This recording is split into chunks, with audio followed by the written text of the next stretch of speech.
सोहनपुर नाम का एक गांव था। उस गांव में एक किसान अपनी पत्नी के साथ रहता था। किसान बहुत ही ईमानदार और सीधा साधा था, पर किसान की पत्नी उतनी ही तेज थी। सुनो, मैं खेत में जा रहा हूँ। मुझे खाना दे दो जल्दी से। आज खाना नहीं बना है। आप बाहर से ही खा लेना कुछ। आज भी तुमने खाना नहीं बनाया। आए दिन मुझे बाहर से ही खाना खाना पड़ता है। मुझ अकेले के लिए भी तुम खाना नहीं बना पाती हो। तुम इस तरह मुझ पर चिल्लाया मत करो। वैसे भी कौन सा तुम्हारा इतना बड़ा खेत है। एक छोटा सा खेत का टुकड़ा ही तो है। उसमें से जो फसल होती है, उससे जो भी पैसा मिलता है, उससे बस घर ही चल पाता है। मैं अपनी इच्छाएं कैसे पूरी करूं? तुम रोज रोज एक ही बात को लेकर क्यों मुझसे झगड़ती हो? ठीक है, तुम्हें खाना नहीं देना है तो मत दो, मैं बाहर से ही खा लूंगा। इतना कहकर किसान घर से खेत के लिए निकल गया। सारा दिन खेत में मेहनत करने के बाद किसान जब शाम को घर आया तो घर पूरी तरह अव्यवस्थित था। जगह जगह पर सामान बिखरा पड़ा था और किसान की पत्नी जमीन पर बिस्तर बिछाकर सो रही थी। ये क्या हालत बना रखी है घर की? सब तरफ सामान बिखरा पड़ा है। और इसे देखो, ये महारानी आराम से सो रही है। अरे उठो, घर का सारा सामान बिखरा पड़ा है और तुम आराम से यहाँ सो रही हो। आ गए तुम। अभी अभी आँख लगी थी और तुमने आकर जगा दिया मुझे। क्या काम है? बोलो। अरे यहाँ घर में चारों तरफ सामान बिखरा पड़ा है और तुम यहाँ आराम से सो रही हो। सारा दिन काम काम। मुझसे नहीं होता इतना काम। तुम्हें अपने ही घर का काम करने में इतनी समस्या क्यों होती है? पता नहीं क्या होगा तुम्हारा। अच्छा चलो, अब ये सब सामान सही से रख दो, फिर मिलकर खाना खाते हैं। मुझे बहुत भूख लगी है। खाना तो नहीं है अभी। पत्नी के मुंह से ये सुनकर किसान हैरान रह गया। क्यों? तुमने फिर से आज खाना नहीं बनाया क्या? चिल्लाओ मत। खाना बना रही थी तो मुझे झपकी लग गई, तो सारा खाना जल गया। अरे तुम कब सुधरोगी? ठीक से खाना भी नहीं बना सकती हो तुम। और तुम ही अकेले भूखी नहीं हो, मुझे भी भूख लग रही है। अच्छी बात है। अब सोते रहो यहाँ पे भूखे पेट। मुझे भी आज फिर से बिना खाना खाए सोना पड़ेगा। इतना कहकर किसान अपने कमरे में आकर पलंग पर सो गया। उस गांव का राजा बहुत ही अच्छा और नेक इंसान था और उसकी पत्नी यानी राजा की रानी भी बहुत ही अच्छे स्वभाव की थी। बहुत दिन हो गए, हमने अपने गांव का चक्कर नहीं लगाया। सोच रहा हूँ कल सुबह गांव का चक्कर लगाया जाए, जिससे गांव में क्या क्या हो रहा है वो हमें पता चले। आपका क्या विचार है रानी साहिबा? आप बिल्कुल सही कह रहे हैं। हमें जरूर जाना चाहिए। ठीक है, तो फिर कल सवेरे ही हम दोनों गांव का चक्कर लगाएंगे। सुबह होते ही राजा रानी अपने शाही रथ पर गांव के लिए निकल गए। गांव पहुंचते ही उन्होंने रथ को एक जगह रुकवाया और पैदल ही गांव का चक्कर लगाने लगे। देखिए रानी साहिबा, गांव में कितनी शांति है। सब लोग आपस में मिलजुल कर खुशी खुशी रहते हैं।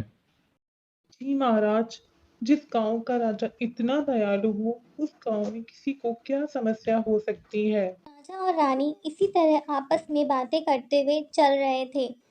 चलते चलते वो दोनों उस किसान के घर के पास पहुंचे। किसान के घर से बहुत ही शोर आ रहा अरे था। तुम कब अरे, सुधरोगी? ये किसका ठीक से घर है? खाना भी नहीं बना कितना सकती शोर हो आ तुम। रहा है अंदर और से, तुम ही जैसे अकेले कोई भूखे नहीं आपस में हो, लड़ रहा मुझे भी हो। भूख लग रही है। हाँ महाराज, सच में बहुत शोर आ रहा है। अंदर चलकर देखने पर ही पता चलेगा क्या बात है। चलो अंदर चले। राजा और रानी दोनों किसान के घर के अंदर चले गए। अंदर पहुंचते ही उन्होंने देखा कि किसान और उसकी पत्नी आपस में झगड़ रहे हैं। ये लोग आपस में क्यों झगड़ रहे हैं? आखिर क्या समस्या है इन्हें? महाराज, आप कृपया करके इनसे पूछिए कि इन्हें क्या समस्या है। अरे भाई, आप दोनों आपस में क्यों झगड़ रहे हो? राजा की बात सुनकर किसान और उसकी पत्नी अचानक से रुक गए और उनका ध्यान राजा और रानी की तरफ गया। महाराज, आप यहाँ मेरे घर पर? मेरे तो बाग ही खुल गए जो आप मुझ गरीब के घर पधारे। आइए, अंदर कमरे में चलकर बैठते हैं। नहीं नहीं, हमने घर के बाहर शोर सुना तो हम अंदर चले आए। आखिर क्या बात है जो आप दोनों आपस में इतना झगड़ रहे हो? क्या बताऊं महाराज, ये मेरी पत्नी हर दिन किसी ना किसी बात पर मुझसे झगड़ती रहती है। देखिए, इसने घर की हालत क्या बना रखी है। हाँ हाँ, सारी गलती मेरी ही तो है, तुम्हारी तो कोई गलती ही नहीं है ना? महाराज, मैं खुद परेशान हूँ। एक तो इनकी आमदनी इतनी कम है, घर भी मुश्किल से चल पाता है, तो मैं अपनी इच्छाएं कैसे पूरी करूँ? आप ही बताइए। महाराज, मैं एक छोटा सा किसान हूँ। मैं रोज रोज मेरी पत्नी की इच्छाएं कैसे पूरी कर सकता हूँ, और यही बात मैं इसे रोज समझाता हूँ, पर ये समझती ही नहीं है।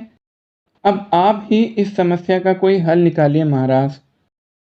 हाँ महाराज, अब आप ही कोई हल निकालिए, मैं भी इस तरह से यहाँ नहीं रह सकती। देखिए, आप शांत हो जाइए, झगड़िए मत। हम कुछ सोचकर इस समस्या का हल निकालते हैं। ये बोलकर राजा और रानी किसान के घर के अंदर वाले कमरे में चले गए। रानी साहिबा, सब कुछ देखने और समझने के बाद मुझे लगता है कि किसान की पत्नी गलत है। उसे किसान की आमदनी के हिसाब से घर चलाना चाहिए। आपको क्या लगता है रानी साहिबा? जी महाराज, आप सही कह रहे हैं। बेचारा किसान इतनी मेहनत करता है, पर उसकी पत्नी उसकी मेहनत को समझ ही नहीं पा रही है। अगर आप बुरा ना माने तो मेरे पास इस समस्या का एक समाधान है। जी महाराज, आप बताइए ना, मैं क्यों बुरा मानूंगी।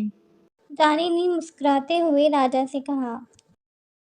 मैं ये सोच रहा था रानी साहिबा कि आप एक माह के लिए किसान के घर में रहे और किसान की पत्नी महल में, जिससे किसान की पत्नी को सबक मिल सके।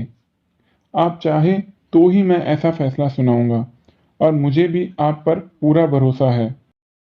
राजा की बात सुनकर रानी ने कुछ सोचा, फिर कहा। महाराज, आप जो भी करेंगे सोच समझ कर करेंगे, और मेरे यहाँ रहने से किसी का हवाला होता है तो मैं ज़रूर यहाँ रहूँगी, और जितना भरोसा आपको मुझ पर है, उससे कहीं ज़्यादा मुझे आप पर है। आप बेफ़िक्र अपना फैसला सुनाइए। धन्यवाद रानी साहिबा। इतना कहकर राजा और रानी बाहर आए और बाहर आकर राजा ने किसान से कहा। सब कुछ सोच विचार करने के बाद हमने ये फैसला लिया है कि आज से एक माह तक रानी साहिबा यहाँ आपके घर में रहेंगी और आपकी पत्नी वहाँ महल में रहेगी, अगर आपको कोई आपत्ति ना हो तो। ये आप क्या कह रहे हैं महाराज? जी महाराज, ऐसा कैसे हो सकता है? राजा का ये फैसला सुनकर किसान और उसकी पत्नी बहुत हैरान थे। फिर रानी ने कहा। देखिए, आप इसे गलत मत समझिए। हम सिर्फ एक माह के लिए एक दूसरे का जीवन जीने का तरीका बदल रहे हैं। इससे ज़्यादा और कुछ नहीं। तो बताइए आपने क्या सोचा? सुनो, मुझे तो इसमें कोई समस्या नज़र नहीं आ रही है। तुम बताओ, क्या तुम तैयार हो राजा जी के साथ महल में रहने के लिए? मुझे भी कोई आपत्ति नहीं है, मैं तैयार हूँ। इतना कहकर रानी किसान के घर में रुक गई और किसान की पत्नी राजा के साथ महल जाने के लिए निकल गई। महल पहुंचते ही राजा ने किसान की पत्नी से कहा। अब से अगले एक माह तक आपको ही रानी की सारी जिम्मेदारी संभालनी होगी। किसान की पत्नी तो महल में आने के लिए खुश थी, तो उसने खुशी खुशी हाँ कर दिया। दिन बीतते गए, इधर रानी ने किसान के घर को अच्छे से व्यवस्थित कर दिया, तो दूसरी तरफ किसान की पत्नी महल में मौज मस्ती कर रही थी। राजा भी अब उससे परेशान होने लगा था और अकेले में बैठकर रानी को याद करते करते उनकी आंखों में से आंसू आ जाते थे। आखिरकार एक माह बीत गया, तो राजा किसान की पत्नी को लेकर वापस किसान के घर गया। वहां पहुंचते किसान की पत्नी वहां का नजारा देखकर ही हैरान रह गई। ये इतना साफ सुथरा घर, ये मेरा ही घर है ना? जी हाँ, ये आपका ही घर है। मैंने इसे पूरी तरह से व्यवस्थित कर दिया है। राजा ने किसान की पत्नी से कहा।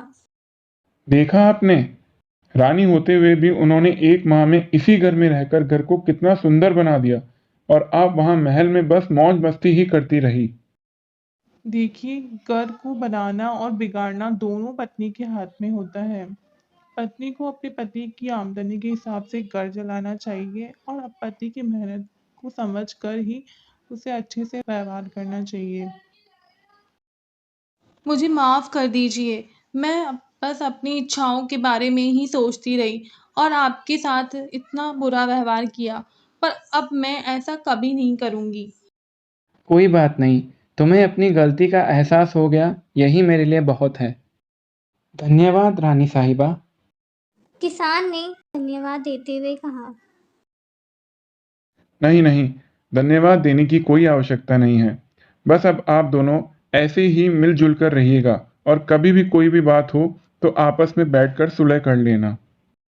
इतना कहकर राजा रानी को लेकर महल के लिए निकल गए और उस दिन के बाद किसान और उसकी पत्नी मिलजुल कर खुशी खुशी एक साथ रहने लगे।